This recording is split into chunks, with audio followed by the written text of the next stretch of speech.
That's right. I don't celebrate Black History Month. This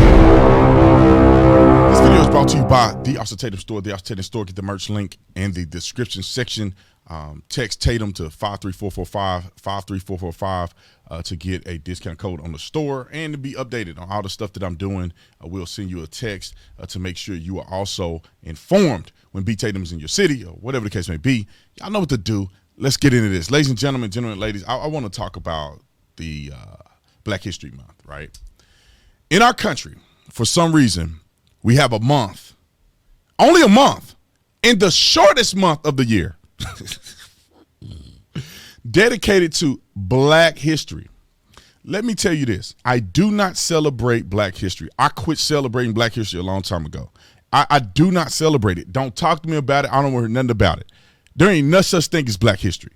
Black history is American history. It's not that hard. For the people that support it and still think it's a thing, in my opinion, you are falling into a trap of isolating Black people and making it about race. You want there to be race. And the problem that I see is that it's relegated to only 1 month. Only 1 month. We only get 1 month. The shortest month out of the year, we get 1 month. That don't make no sense. When you are talking about people who have made changes and great achievements in our history, add the Black people that were a part of that. It's that simple. When Black people weren't a part of that, you ain't got to talk about them. When Black people became a part of that, then talk about them. All the way up through slavery, because to be honest, there were wealthy Black men who were wealthy and successful during slavery. Some of them owned slaves. Black people were property owners, and they could vote when white people couldn't before they ended the ability to vote, and it wasn't just about property rights or property ownership.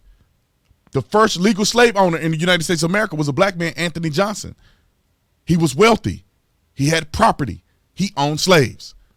Okay? So when we talk about slavery, if you want to talk about people who were doing things during slavery, you need to talk about everybody. Don't just talk about white people like there weren't Black people doing well in slavery. And, you know, and a lot of them, but there were Black people that did well in slavery. All you got to do is look up your history. All the way through. Go to the inventions of the stoplight, the invention of automatic transmission, the inventions of all kinds of great stuff. Black people were a part of that too. George Washington Carver, he was a huge success in inventions, probably one of the greatest inventors of all time. I would say at minimum, he's top 3 to ever live. When you talk about the practice of medicine and medical innovation, Ben Carson was a modern example. There's many more, but Ben Carson is a modern example of that. He's the only person in world history to separate conjoined twins at the head.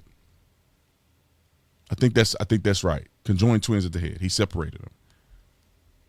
Only one in history. First one in history to ever do it. Ben Carson, a Black man. Millionaire. You talk about entrepreneurship and success and Madam C.J. Walker. And I talk about some of these same people all the time. Madam C.J. Walker was a great example of that. She was an incredible example of entrepreneurship. First female millionaire out of any woman in the world. I mean, not in the world, but in the United States of America. Out of any woman, any race. Madam C.J. Walker, early 1900s. I mean, you talk about in some of my favorites, you know, Frederick Douglass and Booker T. Washington and you know, you could say poets like Langston Hughes when you talk about poetry, Paul Laurence Dunbar. I mean, you can go down a list. If you want to talk about certain subject matter, add everybody that contributed. And if you didn't contribute, you ain't going to be in it. But there's no reason in the world that we should be segregating ourselves in 2022. No way in the world. I want to hear about Black success all year round. I don't want to just hear about Black success in the shortest month of the year.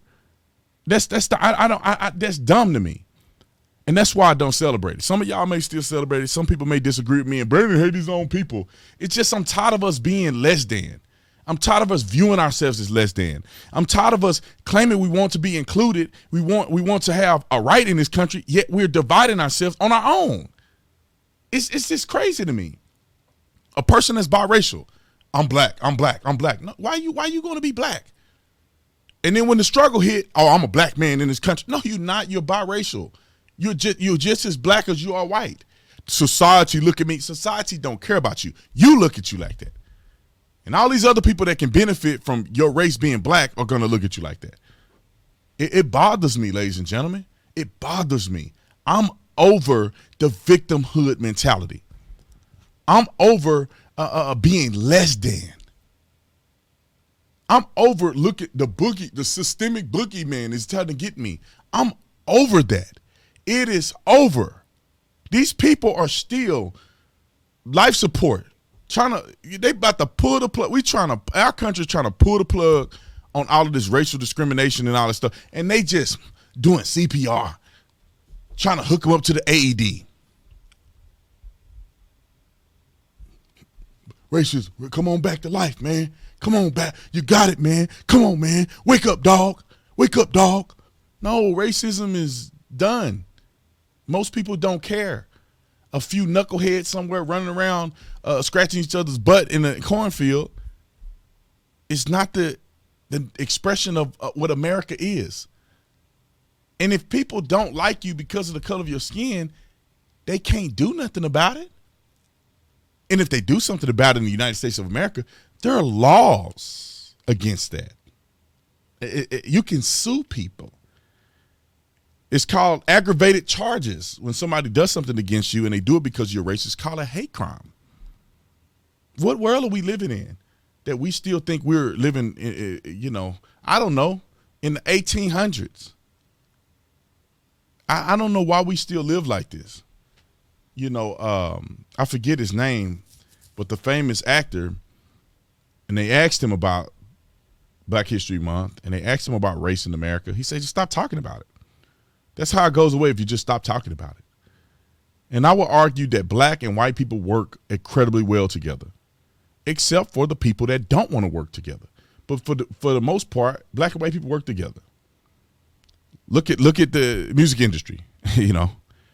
White people own the record labels that black people are on. Some black people own record labels that manage white artists. It goes back and forth. The NBA teams, maybe a white owner, but the whole team is black people making hundreds of millions of dollars. Come on, bro. Colin Kaepernick take a knee for the black man, then go work for Nike owned by a white man. So the Revolt Summit, the biggest summit for black men in America, the biggest donor or sponsor was AT&T, owned by a white man. Come on, they making this up. They lying to y'all. They lying to you. They get in that closet. They come out the closet and say, oh man, we just do the black only, black businesses, black love, black joy, and they working with white people all the time to be successful. But they only do that in the closet. They present to you, oh, I'm supporting my brothers and sisters. I'll do something to one black man. And you go look and they partner with a white man to do this. Which is nothing wrong with it, but why you lying? Why you got the little peasants out here arguing with each other when the people at the top are working together and making money and they ain't even thinking about this? They tell you they're not thinking about this. Think about this. Black Lives Matter. Let's talk about Black Lives Matter for just a second. Patrisse Cullors, she was the head of Black Lives Matter, one of the founders. She recently resigned. But what was she doing? She was buying real estate. Her real estate portfolio was 100% in the white neighborhood. Okay. The leader of Black Lives Matter don't believe black real estate matter. All her money, resources, and taxes that she pay on that house is in the white neighborhood. They up here lying to y'all. Think about this. Let's just put this together. After Barack Obama, 98% or 92% of black people voted in the federal election for the president of the United States. Who did they vote for? A black person? No, they didn't. They voted for a white woman called Hillary Clinton, or named Hillary Clinton. Oh, and the next year, who they vote for? They vote for a white racist named Joe Biden at like 80-some%, 90%. What are y'all talking about? The world is so racist that you elect a racist person. The world is so racist that y'all are steady electing white people. Ain't not one time the black people get together and say, nah, we ain't voting for nobody that ain't black. No, they know what to do. They gonna vote for the white people. They tell you the country is racist. They elect white people. Am I lying? And I'm not saying we should be discriminatory. I'm not saying we should elect black, white. We should elect the people that are best qualified for the job. But they push you to be so, extra racially conscious, and they ain't thinking like that. They don't care. They trying to make money. They doing deals with people that they can do deals with. So long story short, so I can wrap it up, is Black History Month is stupidity. Blatant stupidity. Especially in 2022. We should be done with Black History Month. We should, because then why can't there be a White History Month? Oh, everybody mad. No, man. Black history is American history. That's all I got to say about that, man. See y'all next one. I'm out.